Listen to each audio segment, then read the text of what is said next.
So this brand from Amazon sent me this and said, hey, will you give us your honest opinion on it, and we'll give it to you for free and see what you can do with it.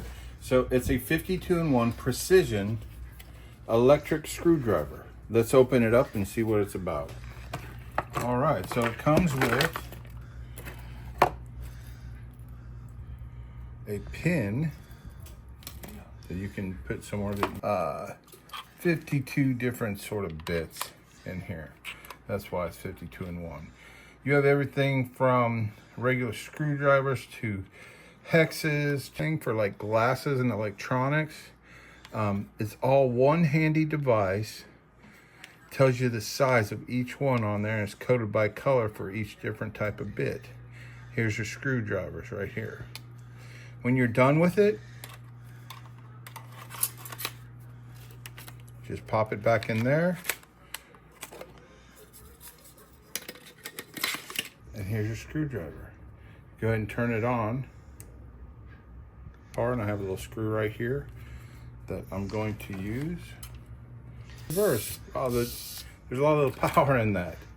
All right. It's much easier down here. So we're going to get this screw out. Little car. I can see it's a Scala 1 of 24, made in Italy.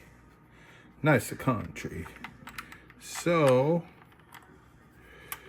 now we're going to screw this back in. I'm going to try to get threaded in that hole. That's forward. So, oh wow. Gave it a good tight. It's back on. Using the device. Does it? In order to turn it off, just hold on to it for 5 seconds. You go back in and find its place in it. Get it and slip it in there. It's really handy little unit.